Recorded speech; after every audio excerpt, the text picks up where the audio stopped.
Welcome to the Darkstream. Voxday, voxday.blogspot.com, and unauthorized TV. Let me see here. I need to check this out. Tonight we're here to discuss why Disney murdered Star Wars. I've got a couple things to do here. Let me turn this on. Oops, extreme close-up. Sorry about that. I had a feeling that the camera was a bit off. But anyhow, let's stop talking about Gavin McGinnis and the SPLC. I don't mind what you chat about before we get started, but once we get started, it's time to drop it. So anyhow, why did Disney murder Star Wars? And that's actually the appropriate term, because if you look at the way in which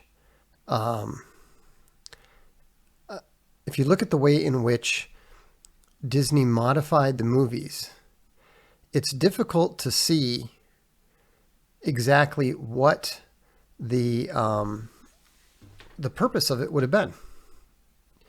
And now there's a theory that's going around, some rumors that are going around that are very interesting in light of what we know about the way that the films went. And so let me go to the blog here. And there's a really interesting article. It's on Bounding into Comics, which I rather like.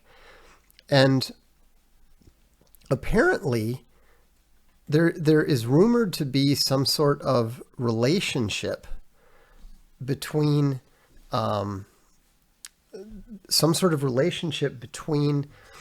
Lucas and the licensing of the characters from the original movies that apparently did not get transferred over to Disney. So we don't know. Some people have said that they believe that he has a 25% take and so forth.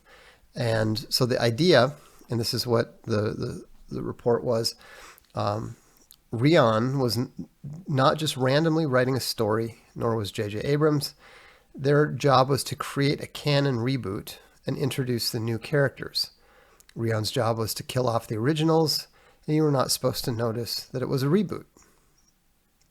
And so they're saying Disney did not want to pay a license fee, and so they wanted to essentially change everything and create a Star Wars that wasn't Star Wars. They just wanted the name, so that they can change everything. And this is an interesting theory because it connects to what Disney has done from the very beginning. From the very beginning, Disney has taken source material, pre-existing source material, and then transformed it in a way that they can stamp their own ownership on it.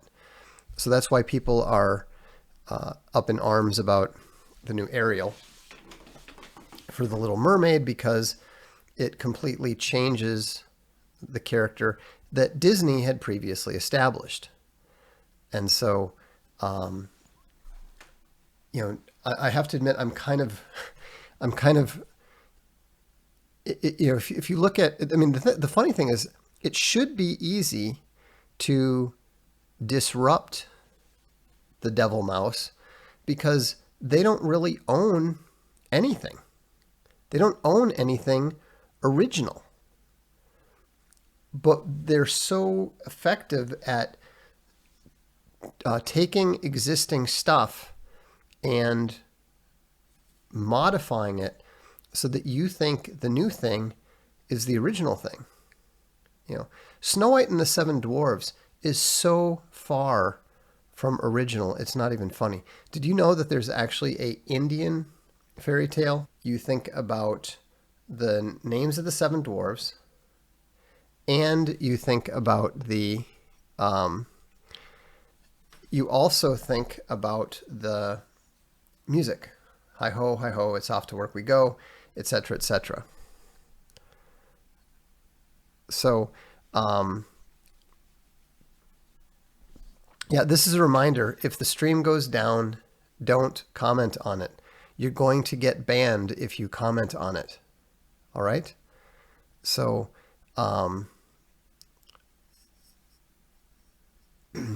don't, again, stop talking about the stream going down and so forth. You're just going to get yourself banned. So don't do that. Just when YouTube or whoever freezes the stream, then refresh. And if you miss anything if you feel like you missed anything important, then you watch it on unauthorized. This is all being recorded. This will all get uploaded to unauthorized, and you won't miss anything. So, anyhow, so the dev doesn't change anything. I mean, they don't create anything. They just change existing stuff. So, and that creates an opportunity. We've talked about, you look at how Galaxy's Edge by Nick Cole is a Star Wars, not Star Wars. The funny thing is it was originally my idea. Nick was going to do Star Trek, but the guy that I worked with didn't produce what I considered to be a sufficiently high quality novel, and somehow Nick ended up working on something that he considered to be more Star Warsy, and they had a huge success. Now, part of that might be because they happened to accidentally land on the name that Disney subsequently used for their theme park. But anyhow, now that we're learning more and more about the fact that Disney actually intended to kill off Star Wars, maybe we should rethink that. We actually have. Let me show you some of this stuff. I mean, this is not something that I planned to show, but it just occurred to me that maybe we want to take this a little bit more seriously. So we have a project that we've been thinking about crowdfunding. Now, we've been leaning towards doing Midgard because a lot of people said that was what they preferred. But here's some of the early artwork that we were looking at possibly doing for a crowdfund.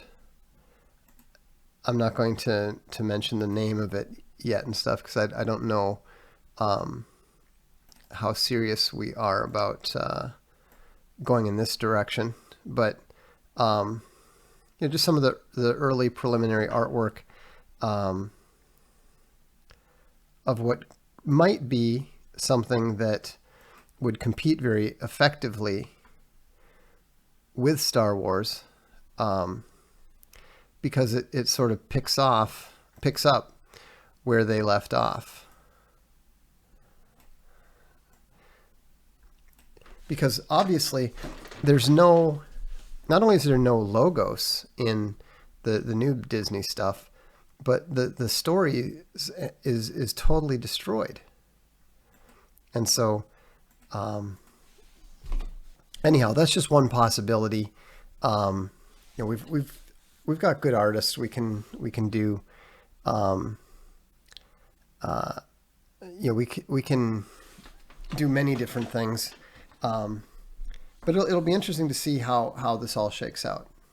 As we continue to grow, maybe we'll do both Midgard and this space opera stuff. So, Star Wars with actual military style storylines. Exactly. We even have a really cool concept that replaces the concept of the Force, but is, I think, much more coherent and much more interesting.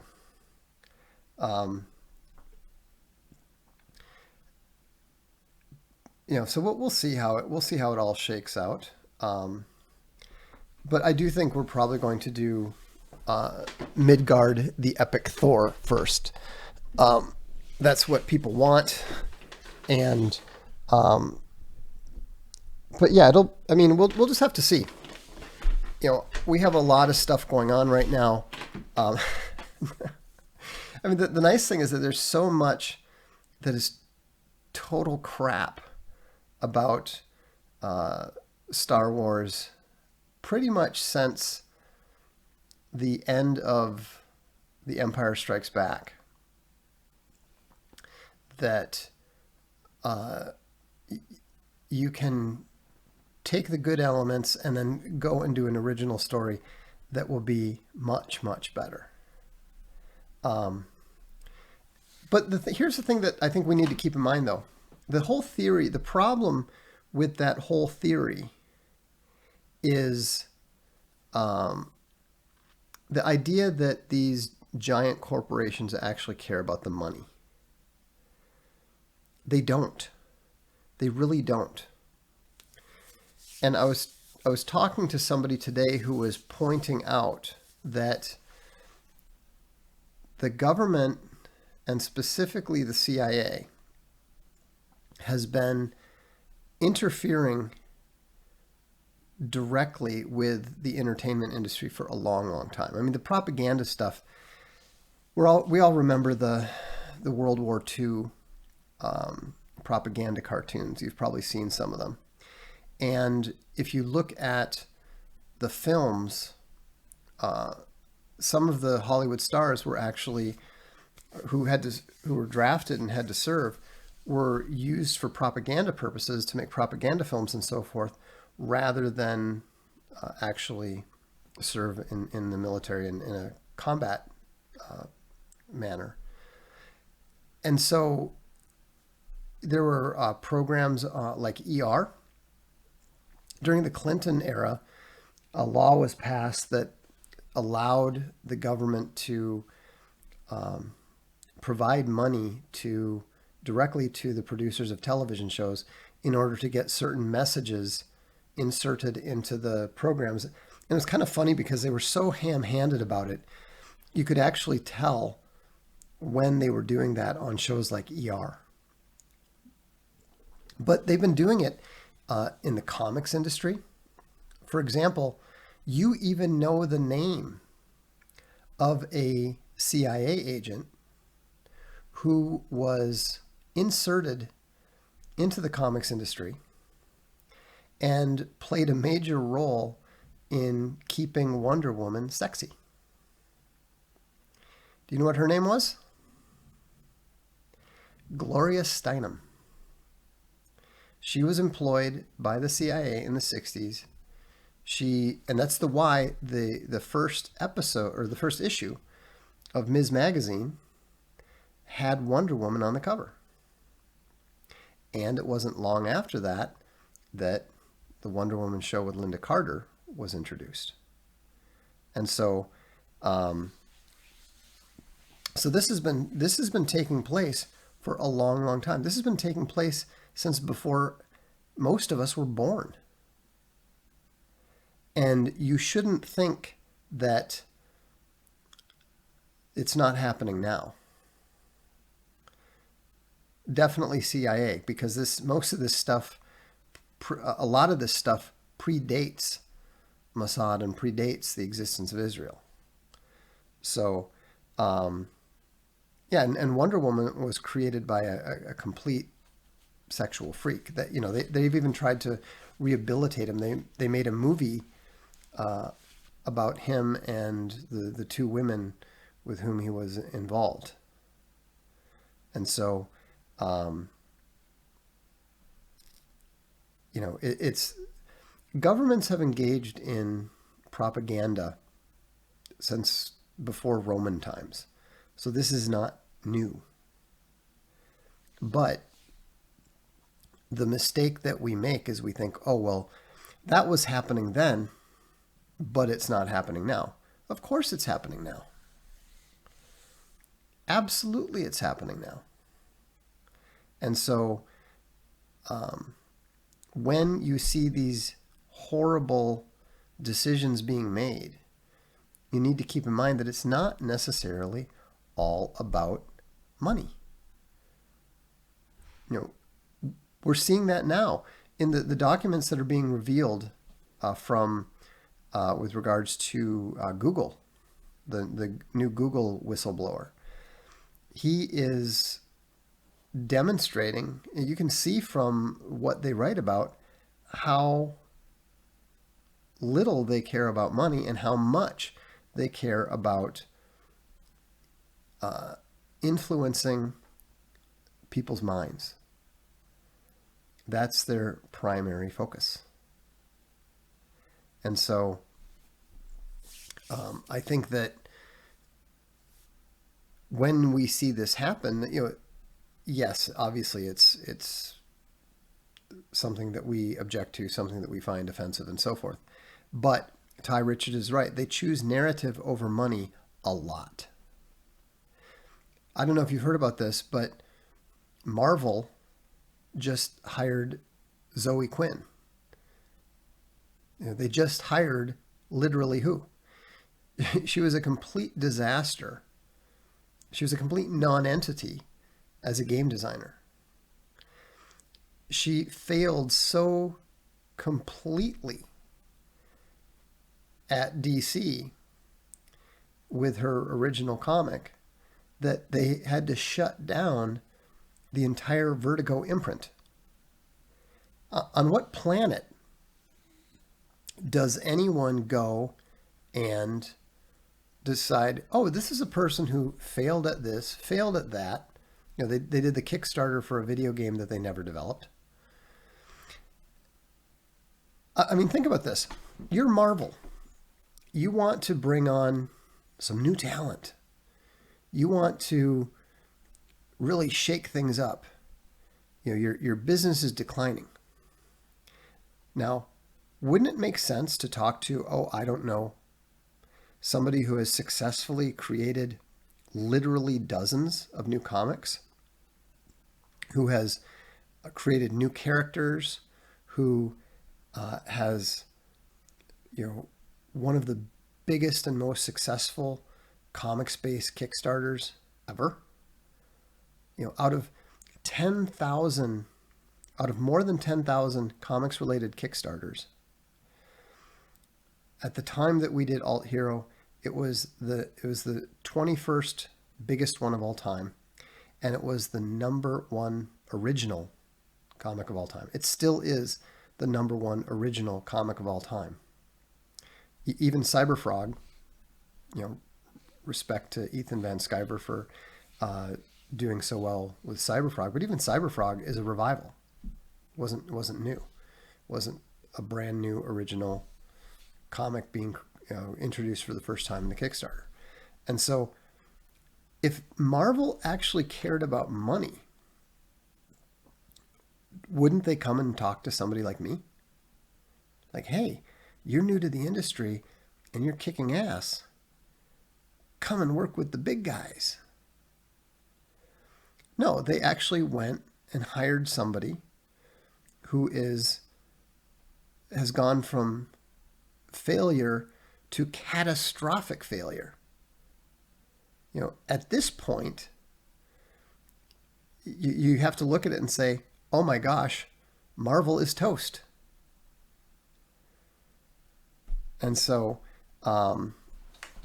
it's just remarkable to see the way that, when you look at that, when you see that, then you're obviously observing that these are not people who are motivated primarily by money. They're not motivated primarily by market success. And so the entire economics only perspective is totally incapable of grasping it. Deadly Polar Bear says, they didn't ask you because they couldn't figure out your vice to control you with. Good thing they didn't know about Taco Bell, huh? Yeah. Oh, Frank Meadow says, I'm sure there's an Eisner Award in her future. Oh, almost certainly. But, it's just really amazing when you think about this stuff and you look at this stuff. Why keep Wonder Woman sexy? Because they wanted to keep the perversion angle up. If you're putting her in business pantsuits and stuff, she doesn't have the sex appeal.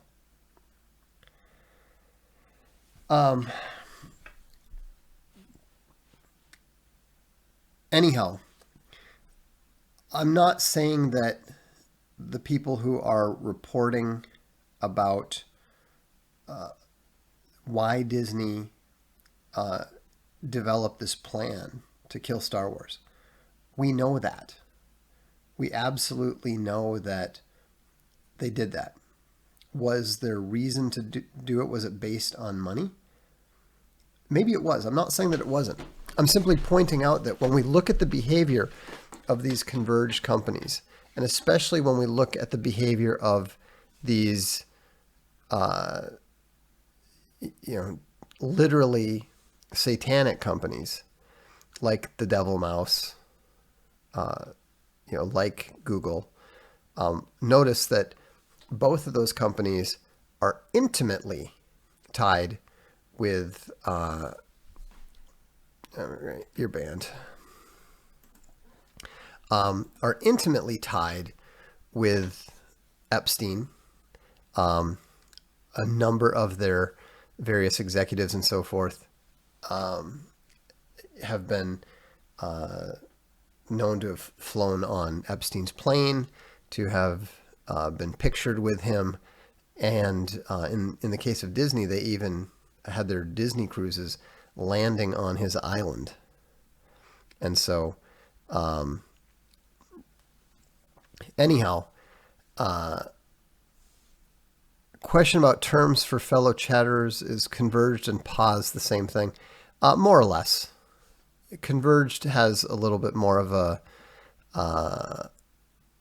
sounder conceptual and intellectual backing, but they're close enough.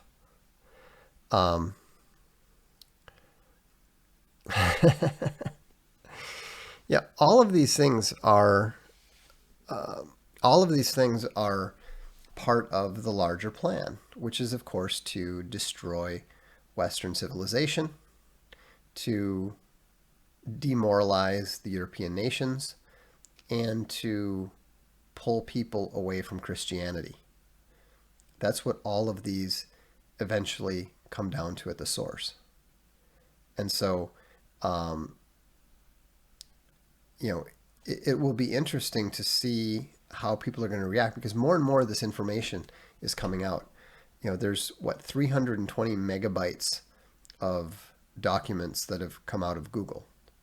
And, I haven't looked at it yet.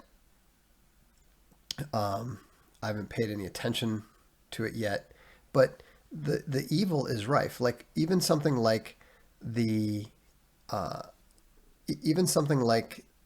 song "Let It Go" is quintessentially evil. Look at the lyrics of that song sometime. They're Crowley-esque. And so when you see that, it's, you can see that none of this is accidental. In fact, they liked the evilness of that song so much that they saved it for a movie. They wrote the entire movie around it. And so, and you look at what was there's I don't think it was a Devil Mouse movie, but there's that the movie about the circus, all the circus freaks. It was the one with Hugh Jackman. That song is nearly as bad. It's all about me, I. Look at me. I'm special. I am a god. I am my appetites. I am my desires. And so it's yeah, yeah. Do what thou wilt will be the whole of the law, little girls. And so, um, it's not just that it has no logos; it's literally anti-logos.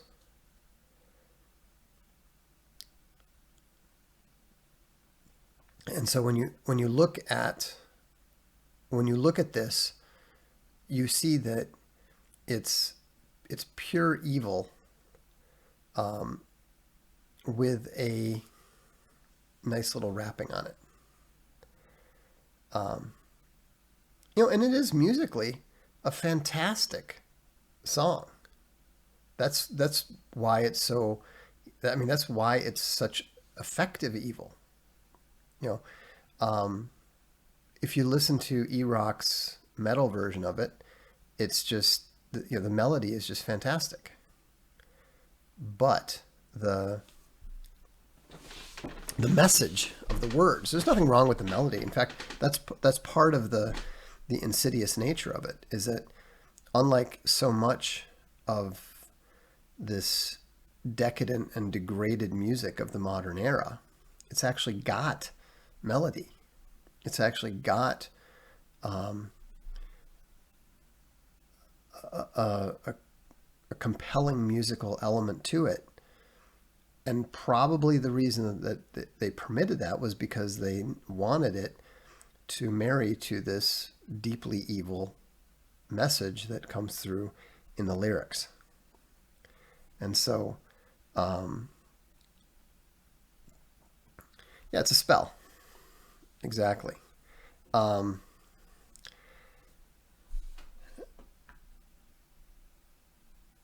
anyhow, um,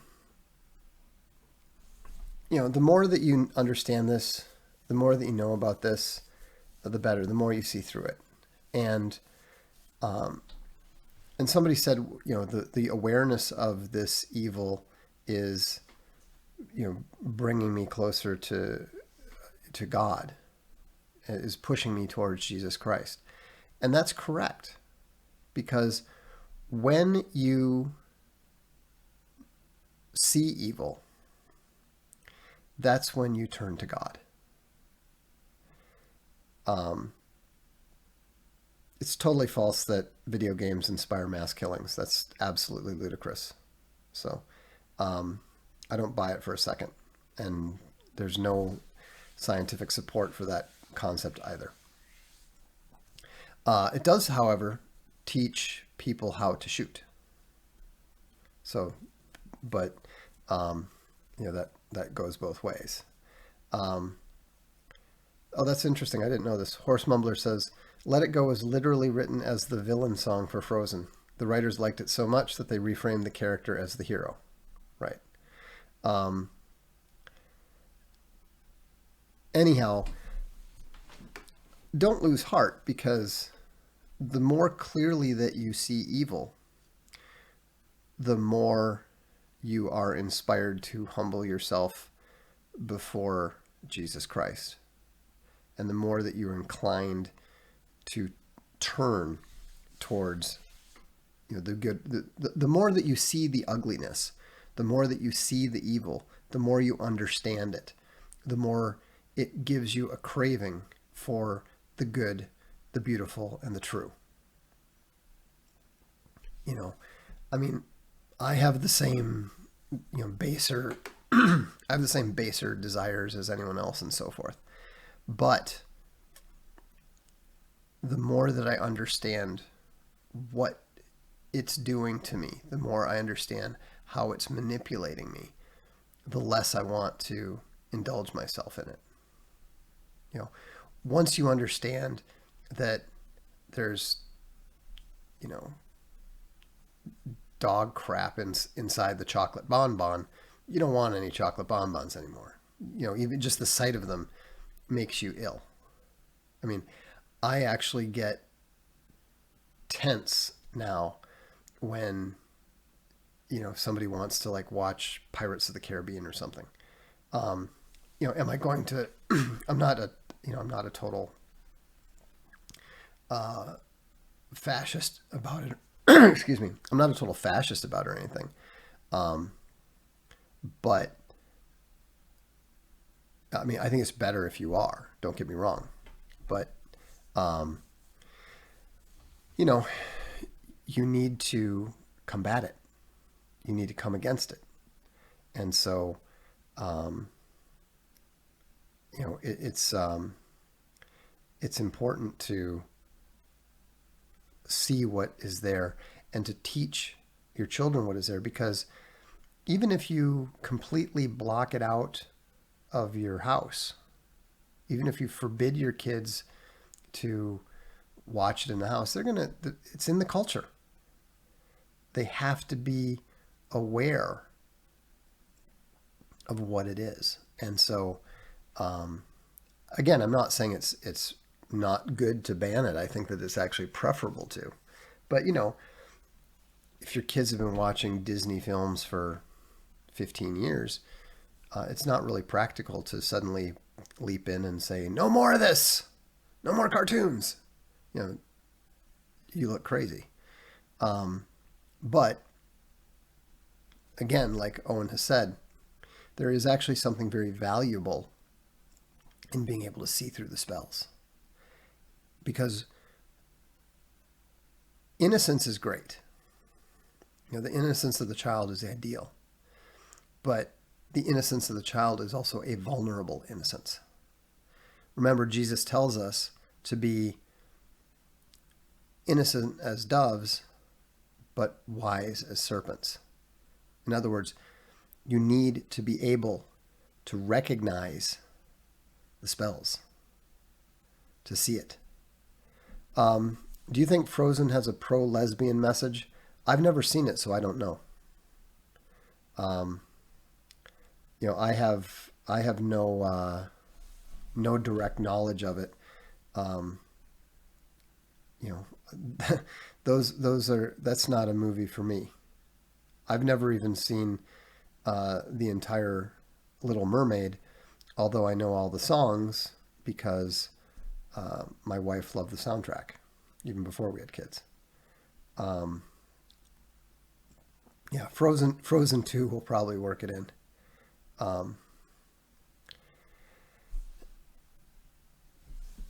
But people are learning, I mean, think about it. And you can do it very easily.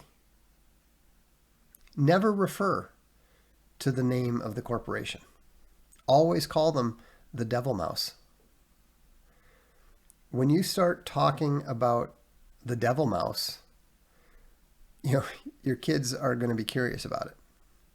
What do you mean devil mouse? Oh, well, they're the people who make these things are all evil.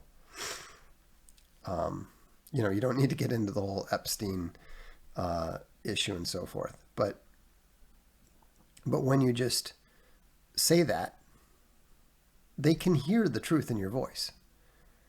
When they look into it, when they get a little bit older and they look into it, they will see it. And so remember, we have the power to break the wizard's spells. As Christians, we have the ability to stand against the schemes of the devil. And so, no, Disney is not the devil. They are servants of the devil. They are children of the devil. That's why we call them the devil mouse.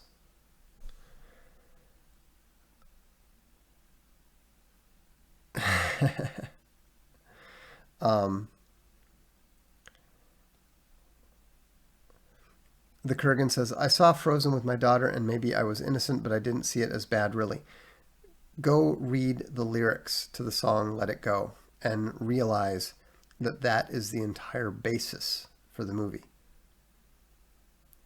They saved, the song predated the movie.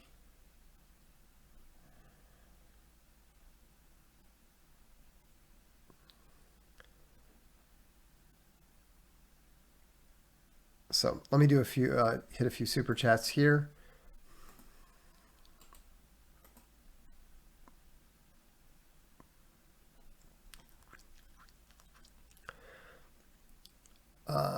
Let's see here. Brian 1800 says Disney crashes BB's stream. I was pissed. Will that get uploaded to unauthorized? Thanks, Box. Probably. I don't know what. I don't know how BB, the Big Bear, records his videos. Like, I record mine separately from the stream, so I don't know if he does that or not. But if he's got the video, we'll get it up there. VFM Bear says, save the galaxy from the Empire and then get sent to Mauschwitz. Sad. That's funny. Christopher McCall says, in the animation industry, I was warned by vets that any art pieces you showed them during an interview, they make you sign ownership of it to them. That sounds... I don't think that's true. I think that that's true about submissions, actual submissions to them. Typically, companies are more concerned about you sign. It's not signing ownership. It's basically signing something where you're admitting that you showed it to them, et cetera, because and that that they may have other similar stuff in development.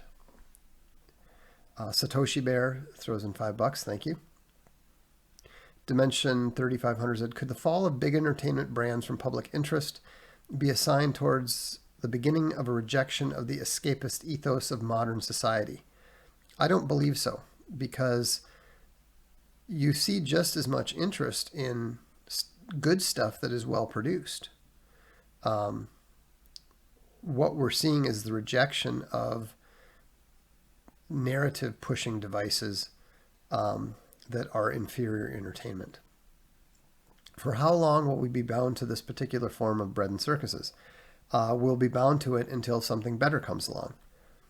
The fact that you're referring to bread and circuses means that you have at least a rudimentary understanding that humanity always requires bread and circuses. So they just happen to be digital now. Lingen says, on yesterday's game comment, just a Darkstream on wooing women. No indulging hierarchy BS. The West doesn't continue without men seducing women. Okay. Eric Dockstater says, Vox, I think you've touched on this before, but is there any figure out there on the percentage of gammas in the hierarchy? No, none. I mean, we know there's more gammas than there are alphas, definitionally. I would say probably, if I just had to guess, I would say 15-20%. Marie Golay throws in $20. Thank you. The Dashing Rogue says, speaking of Crowley, do you know what Tim Leary, Grinder, Greg Johnson, and Alexander Dugan have in common? Both, or I think he means all three, promoted Crowley's ideals. I knew it about Leary, and I kind of picked it up about Johnson.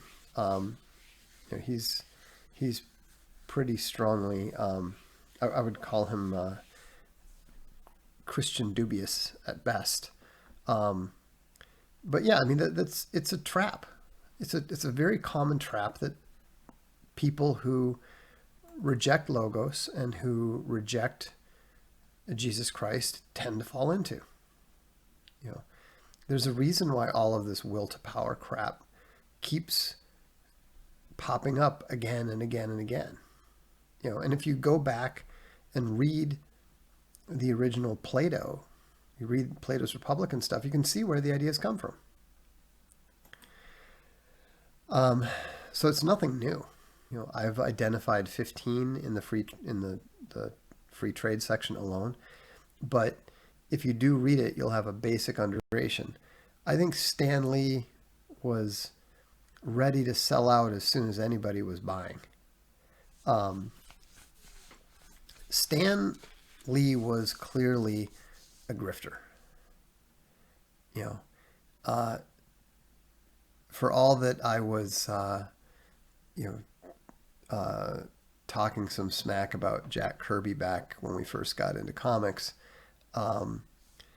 he was I think, much more influential and much more important than Stan Lee. Stan Lee was the sales guy. He was the marketing department. Important, no question, but not anywhere as integral to the whole thing as people would like to believe. The man says, are you aware of the grand solar minimum? Yes. Jay Stang, Vox, does Kurgan know that Pope Francis was one of the screenwriters for Frozen? I don't know what the Kurgan knows. You'll have to ask him yourself. But I am dubious about that. So, let's see, what else did I want to talk about? Right, tomorrow we're not going to have a regular... Oh, boy, I was being kind of obnoxious, wasn't I? Vox, you said you'd wrestle Kirby's corpse. Funny. Yeah, well, they were talking about how he was going to kick my ass because the art in Alt Hero was so bad. And it's kind of funny because literally nobody has anything negative to say about the art in Alt Hero anymore. I mean, I told people, look, this is as bad as it's going to be. We are only going to get better from here. And we have. That's why I laugh at gammas who, leap on every little mistake and that sort of thing. Because it's such a confession of weakness. It's such a confession of a total inability to learn and to improve. If you look at somebody who's doing something for the first time and it's even halfway decent, the assumption should be that they're going to improve. It was kind of funny. I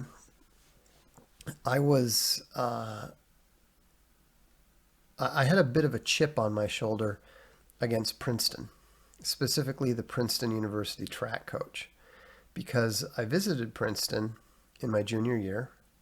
It was just after my junior year. I had just run track for the first time. I'd always been a tennis player.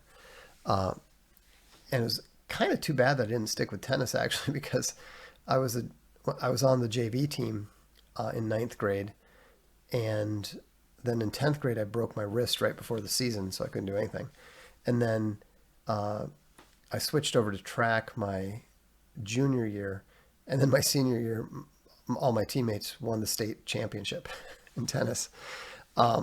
But anyhow, I ran track and I ran the 100, and my time at the end of the year was 11:03, which is not particularly great, but it's respectable. And in somebody who is young for their year and is running for the first time, it's actually an excellent time because it tends to indicate that you're going to speed up considerably. So anyhow, my senior year, but before my senior year track season, we visited Princeton, and the track coach was just not at all, interested in having me on the team. He's like, oh, well, your time's not good enough. I said, well, I know it's not good enough now, but it's going to be faster this year. He's like, well, whatever. Now, it was fine. I didn't want to go to Princeton, but that really made me not want to go to Princeton. And I was extremely satisfied my freshman year at Bucknell when we went up to Syracuse and Princeton was there, and I smoked all of their sprinters. And so it was very satisfying to say hello to the coach and have him realize that, the kid who wasn't good enough to be on his team was better than the best that he had. But that's an important lesson when you're looking at anything. When somebody picks up a guitar for the first time, if they've only played the guitar for a year or two, and they're not playing like E-rock, well, that doesn't mean they suck. It means that they are new to it. When we first got involved in comics, when we first got involved in publishing novels, we didn't know what we're doing. We had literally no experience. Now we have more, So it's just a good lesson to not uh, judge people's capability by the very first thing they do. Let's see. No, that wasn't my coach, Marie. That was the coach of a university I didn't go to. I didn't go to Princeton. I went to Bucknell.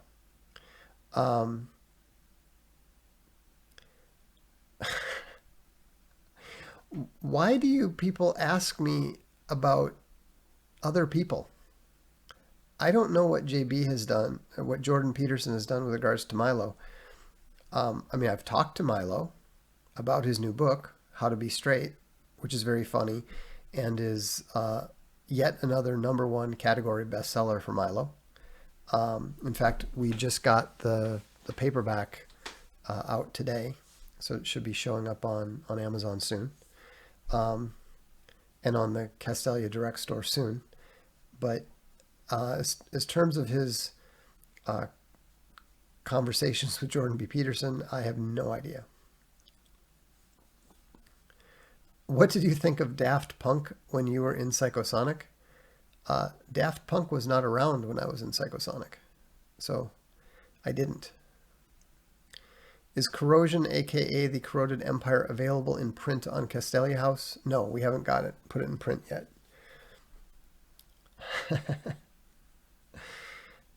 Do I think the Cleveland Browns can win the AFC North? Yes. I'm not saying they will, but they certainly have enough talent that they might be able to upset the Steelers. Have you heard of the Black Pope? Yes.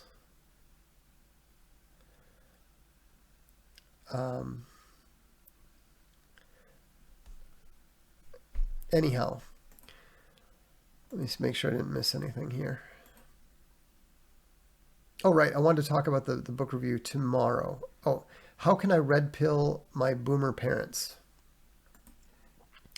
I don't know.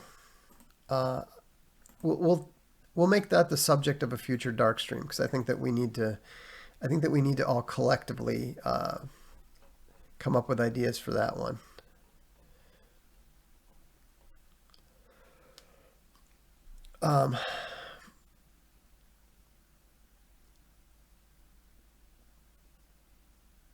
Is the American high school football experience logos or just bread and circuses? I don't know, because I didn't play football after Pee Wee.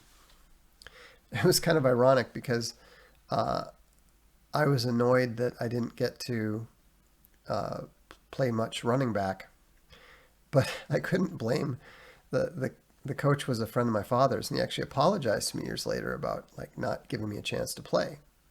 You know, because here I turn out to be this, you know, NCAA Division I class sprinter.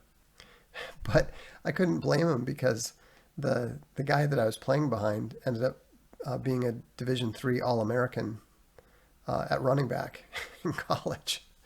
So, you know, it's hard to blame him for putting the ball in the hands of somebody that talented.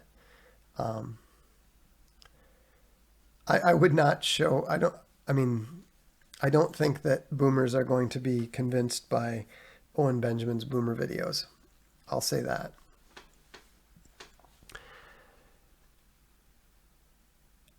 Of course, I know who Noam Chomsky is. In fact, my dad debated him at MIT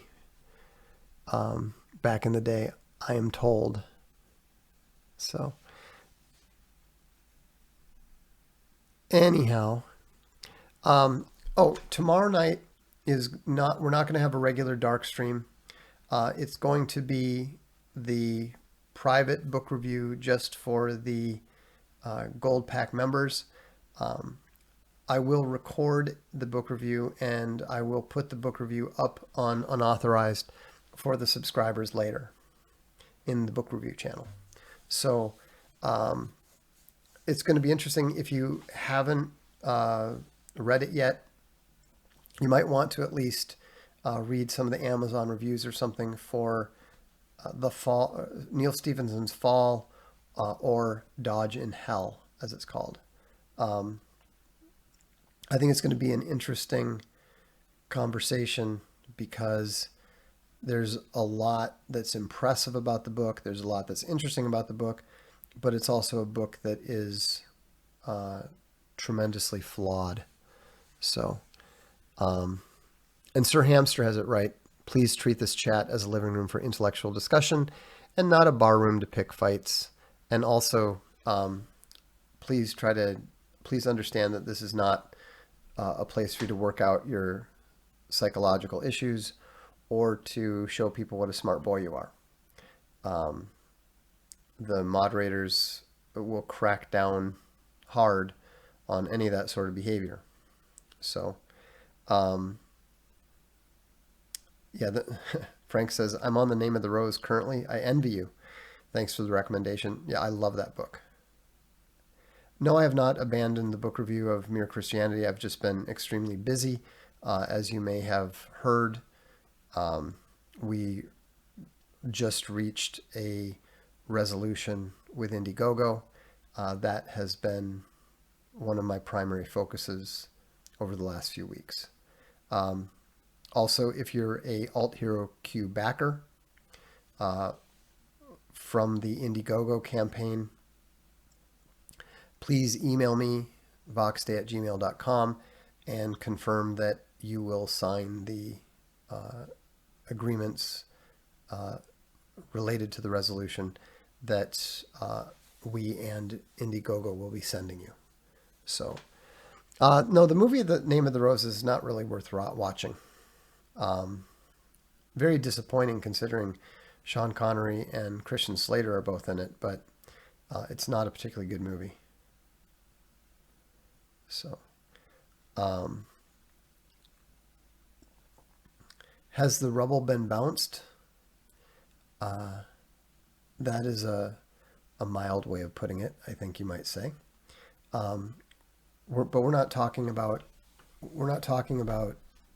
the details. We're not we're not at liberty to discuss the resolution. It's something that obviously both parties are content with, and I think that the backers are going to be pleased with the results. So, more of which will become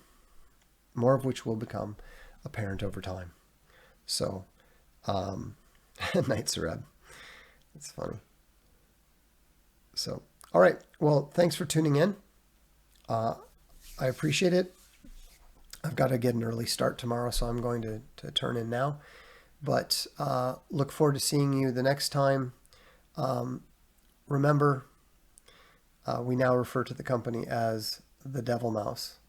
And I'll see the gold members tomorrow, the usual time, 7 p.m. And for those of you who are unauthorized subscribers, you'll be able to watch it on unauthorized. The regular Darkstream will return on, I guess it would be Friday. So have a good evening. This is the Darkstream. I'm Vox Day.